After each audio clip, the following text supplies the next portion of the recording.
Te damos graças pelo sangue de Jesus Cristo, nosso Senhor, o Cordeiro que tira o pecado do mundo. Obrigado. Te damos graças por Jesus Cristo, nosso Senhor, e pela tão grande salvação que nos foi revelada, que nos alcançou, que nos foi outorgada. Te damos graças. Te damos graças pelo Evangelho que nos chegou, te damos graças pela Tua palavra que está diante de nós, te damos graças. E pedimos-te, guia-nos pelo Teu Espírito Santo, ilumina os olhos do nosso entendimento, para que a Tua palavra não seja infrutífera em os nossos corações, mas que produza fruto em nós, para a glória do Teu nome, para o nosso bem. É o que te pedimos, em nome de Jesus. Amém. Amém. Tendo celebrado o pão e o vinho em memória de Jesus, eu quero ler com os irmãos, na carta de Paulo aos Colossenses, no capítulo 2. Eles falaram hoje à noite sobre dízimo. Dízimo. Eles falaram hoje à noite sobre dízimo, na sequência das nossas conversas sobre generosidade, a nossa teologia da prosperidade. Eles falaram hoje à noite, em noite de Eucaristia, em noite de celebração da ceia memorial, quando celebramos o Evangelho, a mais poderosa de todas as palavras e de todas as mensagens, o Evangelho de Jesus Cristo, o poder de Deus para a salvação de todo aquele que crê. Nessa noite, quero lhes falar sobre o Evangelho, sobre o dízimo. Eu quero lhes falar sobre o Evangelho falando de dízimo, ou falar de dízimo para pregar o Evangelho. É isso. Eu não sei qual dos dois, mas é mais ou menos isso. Mas quero ler com você Colossenses 2, para você ver como tem tudo a ver o que nós vamos conversar agora. Tudo a ver. Colossenses capítulo 2, e eu começo a ler o verso de número 13. Quando o apóstolo Paulo diz que quando vocês estavam mortos em pecados, Deus os vivificou com Cristo. E Ele nos perdoou todas as transgressões e cancelou a escrita de dívida que consistia em ordenanças e que nos era contrária. Ele a removeu, pregando-a na cruz, e tendo despojado os poderes e as autoridades, fez deles um espetáculo público, triunfando sobre eles na cruz. Portanto, porque Deus, na cruz de Cristo, nos perdoou os nossos pecados, e porque Deus, na cruz de Cristo, fez com que Cristo triunfasse sobre todos os poderes espirituais, portanto, por causa disso, não permitam, versículo 16 de Colossenses 2, não permitam que ninguém os julgue pelo que vocês comem ou bebem, ou com relação a alguma festividade religiosa, ou à celebração das luas novas, ou dos dias de sábado. Estas coisas são sombras do que haveria de vir. A realidade, porém, encontra-se em Cristo. Cristo. Eu quero contar para vocês uma história sobre dízimo. Aconteceu em 1985. Já se vão 33 anos, pelas minhas contas. Foi no meu exame, no meu concílio, quando fui examinado para ser ordenado ao ministério pastoral. Se você não sabe, para nós que somos de tradição reformada, as igrejas reformadas, batistas, presbiterianas, luteranas, congregacionais, metodistas, nós cursamos a nossa graduação e depois passamos por uma banca examinadora. Essa banca é composta por pastores, por anciãos, e nós chamamos essa banca examinadora de concílio. Então eu passei pelo concílio, fui examinado e não passei bem não. Fui aprovado com ressalvas. Gostaria de poder hoje à noite dizer para você que eu fui aprovado com louvor. mas não fui. Fui aprovado com ressalvas. O concílio que me examinou me aprovou com ressalvas, porque um dos meus examinadores me perguntou se eu acreditava na doutrina do dízimo, e eu disse que não. Então, eles tentaram me convencer a acreditar na doutrina do dízimo. Eu me lembro de um pastor, inclusive, que disse: deixa você ficar um pouquinho mais velho. Na época eu estava com 21 anos de idade. Ele falou: deixa você ficar um pouquinho mais velho, você casar, ter filho, e estar na frente lá pastoreando uma igreja, que você vai se converter à doutrina do dízimo rapidinho. O concílio recomendou que eu estudasse mais a doutrina do dízimo. Fui aprovado com essa ressalva, que o candidato, apesar de aprovado, estude mais a doutrina do dízimo. Eu obedeci e venho estudando desde então. Já se vão 33 anos, essa semana estudei de novo. Estudei a doutrina do dízimo de novo e continuo não acreditando na doutrina do dízimo. Se eu pudesse voltar no tempo, eu daria aos meus examinadores uma resposta um pouco mais elaborada do que a resposta que lhes ofereci naquela noite. Talvez lhes desse a resposta de hoje à noite, dizendo: olha, eu não creio na doutrina do dízimo, porque a doutrina do dízimo é uma doutrina judaica. E eu não sou judeu praticante do judaísmo, da religião judaica. Eu sou cristão, seguidor de Jesus Cristo. Eu não sou seguidor de Moisés, eu não obedeço à lei de Moisés, eu sou um seguidor de Jesus Cristo. Então eu não acredito na doutrina do dízimo. É bem verdade que a prática do dízimo é uma prática ancestral. Os egípcios praticavam o dízimo, os babilônios praticavam o dízimo, até os chineses praticavam o dízimo. O dízimo é esse hábito ancestral que os povos cultivaram de dar uma 10ª parte de suas riquezas a uma autoridade, a um Deus, a um soberano, seja um rei, seja um imperador, seja um senhor de terras. E nessa prática, por exemplo, Abraão deu dízimos a Melquisedeque. Antes mesmo de Moisés, antes mesmo da lei mosaica, Abraão pagou dízimos a Melquisedeque, porque era uma prática comum de todos os povos dar a 10ª parte das suas riquezas a uma autoridade ou mesmo aos seus deuses. Assim, a prática do dízimo é incorporada na lei de Moisés, na Torá, na lei mosaica. E você pode encontrar a legislação do Velho Testamento e da Torá a respeito do dízimo. Você pode encontrar em Levíticos capítulo 27, pode ir anotando, você lê na sua casa, Levíticos capítulo 27, o livro dos Números, capítulo 18, e Deuteronômio capítulo 14. Lá você, lendo esses 3 capítulos, vai entender a legislação do Velho Testamento a respeito da prática dos dízimos. E você vai compreender, após a sua leitura, que os dízimos eram entregues com 3 finalidades. A primeira finalidade era sustentar o culto de Israel.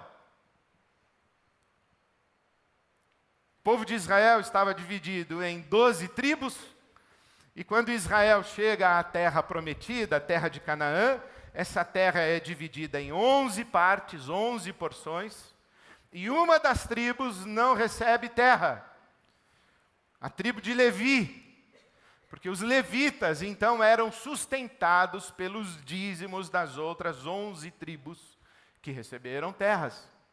E por que os levitas não receberam terras? Porque eles foram uma tribo separada para cuidar do culto de Israel. E por isso eram sustentados os levitas pelos dízimos. Mais tarde, quando Salomão constrói o templo em Jerusalém, então existem os sacerdotes, os levitas, toda a estrutura de sacrifícios dos animais, e os dízimos pagavam a estrutura do templo e pagavam o culto de Israel. Então essa era a primeira finalidade dos dízimos. As tribos de Israel levavam a 10ª parte das suas colheitas, levavam a 10ª parte da cria dos seus animais, dos primogênitos, levavam ao templo para financiar o templo e financiar o culto de Israel. Essa era a primeira finalidade. A segunda finalidade dos dízimos era cuidar dos pobres. Eram mantimentos que eram levados ao templo para o cuidado dos órfãos, das viúvas e do estrangeiro. Provavelmente o estrangeiro é o que nós hoje chamamos de refugiados. Aqueles que, ou por uma questão de escassez, de fome, de miséria em sua terra, ou porque tinham a sua terra devastada pelas guerras, eram obrigados a emigrar e faziam esse trânsito, e quando estavam no território de Israel, a lei de Moisés dizia que os dízimos deveriam ser usados e que os sacerdotes e a tribo de Levi deveriam usar os dízimos para o cuidado dos pobres, mais precisamente os órfãos, as viúvas e os estrangeiros. Mas a terceira finalidade do dízimo é muito linda, está no Deuteronômio capítulo 14. Diz assim, que o povo deveria levar os mantimentos ao templo, porque os dízimos eram levados com mantimentos, com animais, e chegando lá no templo, eles deveriam comer tudo que levaram. Fazer uma festa. Uma festa ritual. Inclusive, ali em Deuteronômio 14 diz que se a viagem até o templo fosse muito longa, que eles poderiam, no lugar de origem, vender os seus dízimos, transformar em dinheiro, ir até o templo em Jerusalém. Em Deuteronômio capítulo 14 diz exatamente assim: e lá vocês comprem o que quiserem. Sorvete, marshmallow, caramelo, vocês comprem o que vocês quiserem. E façam uma grande festa, celebrem na presença de Deus. O dízimo era para a alegria do povo, o dízimo era para a celebração, o dízimo era para fazer festa, as famílias de Israel para festejarem. Isso é muito bonito, porque a 10ª parte não poderia ser usada para negócios. É mais ou menos o seguinte, como se Deus falasse assim para o povo: olha, vocês peguem uma parte do dinheiro de vocês e torrem. Nada de investir, nada de poupar, nada de armazenar, nada de ajudar pobre, nada de pagar o templo, nada. Torra, faz uma festança, gasta, celebre. E lembre-se que eu, o Deus de Israel, sou o provedor, o doador da vida, eu que abençoo vocês, eu que dou colheita, eu que cuido de vocês. Então, quando você lê a legislação do Velho Testamento sobre o dízimo tem essas 3 finalidades: pagar o culto de Israel, cuidar dos pobres de Israel e possibilitar às famílias de Israel que fizessem celebrações periódicas em gratidão a Deus e reconhecimento da bondade, da fidelidade e da prosperidade de Deus. Isso é no Velho Testamento. E no Novo Testamento? Qual é o dízimo, o que existe a respeito do dízimo no Novo Testamento? Bom, primeiro Jesus fala do dízimo. Jesus, ao falar do dízimo, ele critica os fariseus e doutores da lei, que davam o dízimo do endro, da hortelã e do cominho, isso é Mateus capítulo 23. Mateus capítulo 23, ele diz assim: olha, vocês dão o dízimo do endro, da hortelã e do cominho, das hortaliças menores, isto é, vocês dão um dízimo nos mínimos detalhes, mas vocês não praticam a justiça e nem a misericórdia. Vocês dão um dízimo, vocês dão dinheiro, vocês preenchem cheques, mas vocês não têm misericórdia e nem justiça no coração de vocês. Então, deem o dízimo, façam sim os seus cheques, mas pratiquem a justiça e a misericórdia. E por conta dessa fala de Jesus em Mateus capítulo 23, os teólogos contemporâneos, alguns estudiosos, vão dizer que Jesus validou o dízimo, e está vendo, olha, Jesus mandou a gente dar o dízimo sim. Não, ele está falando, não para nós, ele está falando para a religião de Israel, ele está falando para os judeus de sua época, ele está falando e criticando a sua religião e as autoridades da sua religião. Ele não está legislando para nós sobre o dízimo. Tanto não está legislando para nós, porque depois de Jesus, os apóstolos, quando vão falar sobre dinheiro, eles não falam sobre dízimo. Não existe uma referência no Novo Testamento a respeito de dízimos na fala dos apóstolos. Então a minha resposta é: e o Novo Testamento fala o que a respeito de dízimo? Não fala. E não fala por uma razão muito interessante, e pense comigo. Pense comigo, para que eram os dízimos? E para onde deveriam ser levados os dízimos? Os dízimos eram para sustentar o culto de Israel. E os dízimos eram levados ao templo. E ali, do templo, e no templo, eles faziam as cerimônias rituais e as festas de celebração. E as pessoas do templo, os sacerdotes e os levitas, administravam os dízimos para o cuidado dos pobres. Qual o versículo da Bíblia que você lembra sobre dízimo? Diz um agora. Esse aí, talvez seja até o único que você conhece. Malaquias 3:10, tem Malaquias 3:8 também, que chama você de ladrão e de ladra. Você que não dá o dízimo. O profeta fala, vocês estão roubando a Deus. E o povo diz assim, roubando aonde? Ele falou, nos dízimos e nas ofertas. Vocês não trazem o dízimo. E então vem a palavra de Deus pela boca do profeta Malaquias e diz assim, tragam todos os dízimos à casa do tesouro, para que haja mantimento na minha casa. Ora, mantimento para quê? Para os levitas, para os sacerdotes, e para que os levitas e os sacerdotes administrem os mantimentos aos pobres. Que casa é essa? A casa do tesouro. Que casa é essa do tesouro? É o templo de Jerusalém. Bom, acontece que Jesus mandou derrubar o templo de Jerusalém. Jesus passou pela frente do templo de Jerusalém. Você pode abrir a sua Bíblia em João capítulo 2, versículo 19.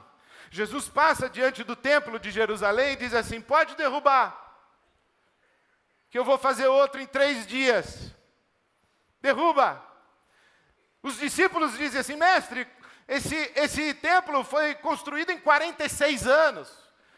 Esse é o segundo templo, porque o primeiro templo foi construído por Salomão, foi destruído, o povo foi para o exílio. Na volta do exílio, com Esdras, Neemias, Zorobabel, o templo foi reconstruído por Herodes, e demorou essa reconstrução 46 anos. E Jesus diz, pode derrubar, eu vou fazer outro em 3 dias. E João faz o seguinte comentário, que Jesus fazia referência ao seu corpo. Qual é o templo que é construído por Jesus em 3 dias? Somos nós, um templo de pedras vivas, diz o apóstolo Pedro. Nós somos um templo de pedras vivas. O templo de Jerusalém caiu. Não existem mais sacerdotes. Não existe mais sacrifício. Nós não sacrificamos mais animais. Nós não temos mais que pagar a estrutura do templo. Por quê? Porque não tem templo, desmoronou. Se você encontrasse um seguidor de Jesus, nos primeiros dias da pregação apostólica dos apóstolos, logo após a ressurreição de Jesus, encontrasse um seguidor de Jesus, um cristão, porque eles foram chamados, ou nós fomos chamados de cristãos pela primeira vez em Antioquia. Se você encontrasse alguém de Antioquia e falasse assim, quem é o seu Deus? Aquele cristão diria, o meu Deus é o Deus Altíssimo, Criador dos céus e da terra. Leve-me ao seu líder, está presente. Presente quem? Em mim, é Jesus Cristo, está em mim, vive em mim. Pode falar com ele, está presente, pode falar com ele. Não, eu digo, leve-me aos seus sacerdotes. Não, nós não temos sacerdotes, porque há um só Deus e um só mediador entre Deus e os homens, Jesus Cristo. Nós não temos sacerdotes. Aliás, todos nós aqui somos sacerdotes. Nós não temos sacerdotes. Todos nós somos sacerdotes. Então me leve ao seu templo, à sua casa de culto. Não, nós não temos templo, porque o nosso Deus não habita em templos feitos por mãos humanas. Nós não temos templo. Ué, e como é que você adora o seu Deus? Qual é a oferta que você dá para o seu Deus? A nossa oferta é nós mesmos, é a nossa vida.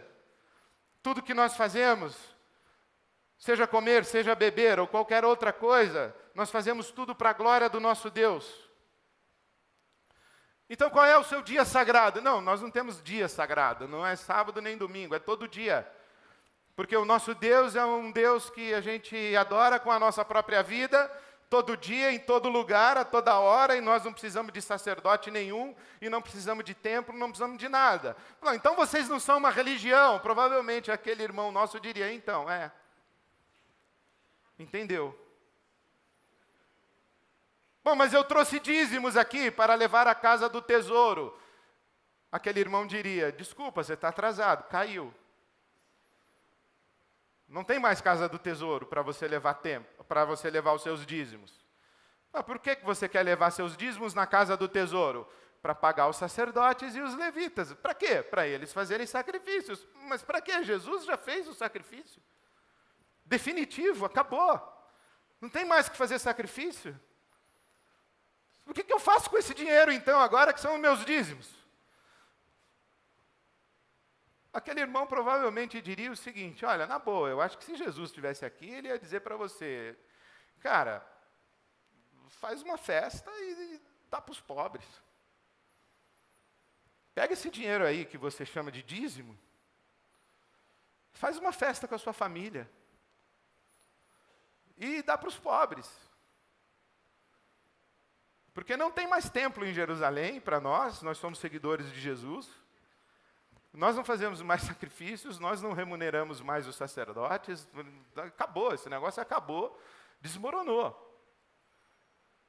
Mas em Jerusalém tem muito pobre. Se você quiser pegar uma parte do seu dinheiro e dar para os pobres, você vai fazer muito bem. Provavelmente é isso que Jesus mandaria você fazer, porque ele diz que no último dia, ele vai chamar as ovelhas dele e dizer assim, eu tive fome e você me deu de comer, eu tive sede e você me deu de beber, eu estive nu e você me vestiu.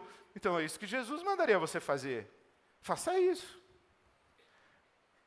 Por isso que os apóstolos, eles não falam de dízimos. Os apóstolos, eles falam de ofertas generosas para o cuidado dos pobres.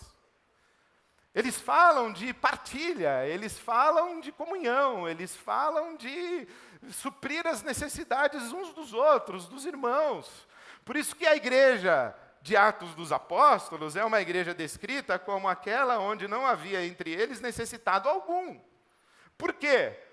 Porque eles não tinham mais que pagar a estrutura religiosa. Eles agora usavam as suas riquezas para repartir as suas riquezas com os irmãos que tinham necessidades e cuidar dos pobres. E como foi que nós chegamos aqui? Alguém pode me explicar? Como foi que nós chegamos aqui, por exemplo, ou não aqui necessariamente, pode ser segunda-feira passada, quando eu recebi um e-mail de um irmão nosso, que me exortou com muita veemência, a quem agora eu respondo carinhosamente, como já o fiz pela manhã, porque acredito que ele deve ter falado e representado o pensamento de muitos outros irmãos e irmãs, então eu respondo. Esse irmão mandou um e-mail para mim e me criticou e me exortou e disse que ele achava um absurdo que a IBAB cancelou os 2 cultos de domingo passado, e só fez o culto das 11h30, e que nós cancelamos a adoração ao Deus Altíssimo. E que ele queria saber, o que aliás é um hábito da IBAB, disse ele, é um hábito da IBAB, quando tem jogo da seleção brasileira, os irmãos inclusive podem se preparar, quando tem jogo da seleção brasileira, a IBAB cancela os cultos. E que isso não tem base bíblica. E eu pensei comigo, irmão, não tem base bíblica nem para fazer culto. Não tem base bíblica nem para fazer culto. O problema é que nós, em algum momento, transformamos o evangelho libertador do nosso Senhor Jesus Cristo, o evangelho do reino de Deus, nós transformamos numa religião igual ou pior a todas as outras religiões, com estruturas e com amarras psicológicas e falsas espiritualidades e manipulação de igual sorte a tantas outras expressões de religião, quando o evangelho é libertador. O evangelho nos liberta. Mas nós transformamos cada templo evangélico num templo de Salomão. Não existe apenas um templo de Salomão em São Paulo. O templo da Universal do Reino de Deus no centro da cidade de São Paulo. Existem centenas de mini-templos de Salomão. Porque centenas e milhares de templos evangélicos no Brasil viraram mini-templos de Salomão.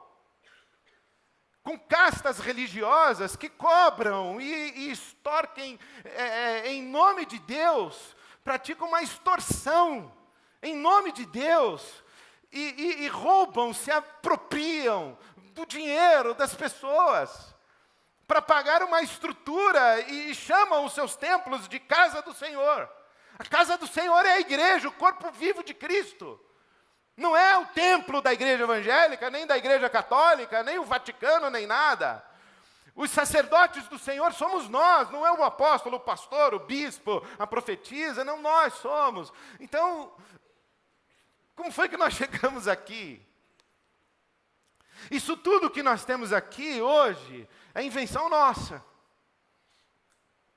O que os nossos irmãos lá no início fizeram foi que um belo dia eles se deram conta de que estavam livres de toda a estrutura religiosa do judaísmo, que foi uma sombra, foi um sinal, foi uma caricatura, foi um esboço da realidade que é Cristo Jesus e da realidade revelada em plenitude em Cristo Jesus. Jesus é o Cordeiro de Deus que tira o pecado do mundo. E então o apóstolo Paulo diz assim, nós acabamos de ler em Colossenses 2, olha, a dívida de vocês, os pecados de vocês estão cravados na cruz do Calvário. E não permitam mais que ninguém julgue vocês pelo que vocês comem, ou bebem, ou deixam de comer, ou deixam de beber, pelas festas de vocês, pelo culto de vocês, se é às 9, às 11h30, ou às 19 horas, se é num auditório para 5.000 pessoas, se é... Não interessa mais isso. Que festa vocês vão ter, quanto dinheiro vocês dão na igreja, ou deixam de dar na igreja, isso acabou. Agora, o que acontece é que nós estamos diante de Deus, libertos por Jesus Cristo, o Espírito Santo está em nós, e nós estamos livres, livres para sermos no mundo a presença de Deus, tal qual o seu Filho foi. O nosso irmão mais velho, Jesus Cristo, o primogênito entre muitos irmãos. Agora nós temos que ser Jesus Cristo no mundo, é isso que nós temos que ser. E temos que ser como pessoas e como comunidades. É isso que nós temos que ser. E os nossos irmãos lá, do primeiro século, eles perceberam isso. E eles começaram a se reunir. Eles começaram a congregar. Mas era nas casas. Eles eram clandestinos, eles eram perseguidos. Eles se reuniam nas casas. E quando eles se reuniam, o Espírito Santo lhes dava palavra de conhecimento, palavra de sabedoria. Um falava em língua, o outro interpretava. Um tinha o dom de curar, o outro tinha profecia. Um tinha um salmo, um tinha uma revelação, um tinha uma doutrina. Era assim que funcionava. A igreja era um movimento orgânico. Não tinha hierarquia, não tinha cabresto, não tinha controle. Porque era a igreja de Jesus Cristo e caminhava ao sabor do sopro do Espírito Santo.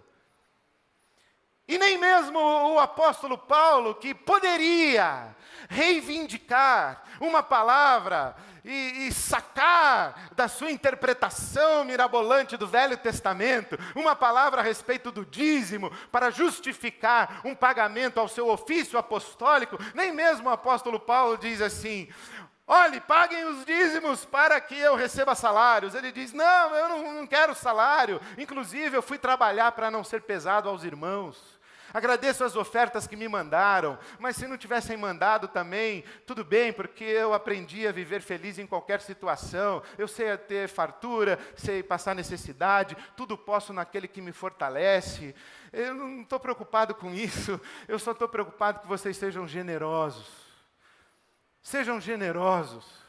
Por isso que Paulo escreve a Timóteo, no capítulo 6, esse texto que eu não canso de ler, 1 Timóteo 6, versículo 17, quando ele recomenda: Timóteo, ensine as pessoas, especialmente aos ricos desse mundo, a que desfrutem de tudo quanto Deus lhes dá, para a sua satisfação, e para que sejam ricos em boas obras e que sejam generosos. Então, quando alguém me pergunta: Ed, você acredita no dízimo? Eu falo: não, eu acredito na generosidade. Você acredita no dízimo? Eu falo: não, eu acredito no centísimo. Eu acredito que tudo que eu tenho é de Deus. Todo o meu dinheiro é de Deus. Tanto o dinheiro que eu como pizza, quanto o dinheiro que eu pago a educação dos meus filhos, quanto o dinheiro que eu pago o meu aluguel, quanto o dinheiro que eu dou para uma agência humanitária, quanto o dinheiro que eu dou para a IBAB. Mas a IBAB e essa estrutura aqui é uma invenção nossa. Nós criamos isso.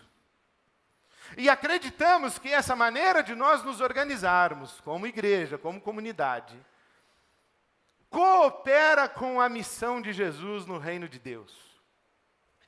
E que nós somos uma comunidade do Cristo, porque nós somos aquelas pessoas que receberam a revelação que Jesus Cristo é o Filho do Deus vivo. E o Espírito Santo foi derramado sobre nós, e nós temos os nossos dons espirituais, e nos organizamos desse jeito aqui, para fazer a obra de Cristo no mundo. Celebrar a nossa fé, ser gratos a Deus por tudo, desfrutarmos de tudo quanto Ele nos dá, e abençoarmos pessoas, cuidarmos das pessoas, o maior número possível, da melhor maneira que nós pudermos. Por isso é que eu digo a você: você tem que dar o dízimo? Não, não tem que dar o dízimo. Dízimo é uma doutrina do judaísmo, nós somos seguidores de Jesus. O que eu escuto as pessoas falarem assim para mim: pastor, a gente tem que dar o dízimo na IBAB? Tem que ser 10% do líquido ou do bruto? E tem que quitar o atrasado? Então eu digo, primeiro, você não tem que. Você não tem que nada. Não tem. Quando Ananias e Safira foram entregar o dízimo, ou o dinheiro, uma oferta, e colocar aos pés dos apóstolos, e fizeram isso de maneira mentirosa, de maneira vaidosa, Pedro disse para Ananias e Safira, aquele casal: olha, o dinheiro era de vocês não precisavam ter trazido, não tinham que. Não tinham que. Era de vocês. Vocês podiam fazer o que vocês quisessem. Vocês não tinham que trazer na IBAB. Então não tem que trazer, não tem que ser na IBAB. A questão de 2 ou 3 domingos, o pastor Miguel Zuger estava aqui conosco e no momento dos dízimos e das ofertas eu falei: os irmãos que quiserem ofertar diretamente ao pastor Miguel, podem fazê-lo agora. E tivemos que ficar cantando, porque a fila de contribuição e de oferta para o pastor Miguel naquela manhã foi muito grande. Então, alguns doaram para a IBAB e outros doaram para o pastor Miguel, que trabalha com a igreja clandestina no mundo islâmico. Então não precisa ser para a IBAB. Pode ser onde você quiser. Precisa ser 10%? Não precisa ser 10%. Pode ser 50% se você quiser. Pode ser 90%. Pode ser 1%. Pode ser tudo. A viúva pobre deu uma moeda que era tudo. É o que você quiser. Pode ser um perfume caro para você derramar sobre Jesus, fazer uma extravagância. Pode ser. Não precisa ser 10%. Sobre do bruto ou do líquido, eu não vou nem comentar, porque é pergunta de gente mão de vaca mesmo, que está querendo qual é o mínimo da obrigação. E tem que quitar o atrasado? Não tem, porque não é mensalidade de clube, não é obrigação, então não tem atrasado. É do coração, é do amor, é da generosidade. É resultado de corações que sabem que tudo veio de Deus. E quando a gente recebe tudo de Deus, a gente responde com gratidão e generosidade. Gratidão e generosidade. Gratidão e generosidade. Por isso, propositadamente, a nossa celebração dessa noite foi essa mudança toda, para terminarmos com um momento de contribuição financeira. Quem tem um envelope aí? Hoje de manhã nós fizemos uma assembleia mais ou menos assim, informal, e decidimos mudar o nosso envelope e tirar a palavra dízimo do nosso envelope. Agora não vai ter mais a palavra dízimo no nosso envelope. Nós vamos mandar fazer outros envelopes. Então você não tem que dar o seu dízimo. Mas eu faço um apelo e eu encorajo você a ser generoso na sua contribuição e colocar a IBAB na lista da sua contribuição de generosidade, da sua partilha, da sua expressão de solidariedade. Seja generoso. Eu posso garantir a você, nós sabemos o que fazer com o dinheiro que você coloca aqui. Por que eu faço de colocar o meu dinheiro aqui? Porque eu acredito naquilo que nós estamos fazendo. Sou obrigado a fazer? Não, não sou. Você também não é. Mas eu acredito naquilo que nós estamos fazendo. Acredito que a IBAB vale a pena, então eu faço um apelo, seja generoso, contribua com a IBAB, coloque a IBAB na sua lista de generosidade. Eu tenho recebido alguns irmãos que vêm de outras comunidades. Mais precisamente, tenho me encontrado com um grupo de famílias que vêm de uma outra igreja, ou de uma seita, não sei, evangélica. Hoje está muito confuso. Né? E esses irmãos aqui na minha sala me perguntaram, pastor, o senhor realmente está ensinando que a gente não tem que pagar o dízimo na IBAB? Que a gente não é obrigado a dar o dízimo na IBAB? E eu disse, sim, eu estou dizendo isso para você. É isso que eu estou ensinando. É isso que eu acredito que a palavra de Deus nos ensina. A palavra de Deus, o Evangelho de Jesus, não nos ensina o dízimo, nos ensina a generosidade. Se você quiser ser generoso através da IBAB, abençoar pessoas, abençoando aquilo que a gente faz aqui, do jeito que a gente faz, Deus te abençoe, bem-vindo, o seu dinheiro vai ser muito bem usado. E nós precisamos bastante, porque queremos fazer mais do que o que nós já fazemos. Mas se você tem outras pessoas para abençoar com seus recursos, tem outras organizações, outras agências, outras igrejas, faça isso. Mas seja generoso, seja generosa. Reparta, doe, responda a tudo que Deus tem dado a você com gratidão e generosidade.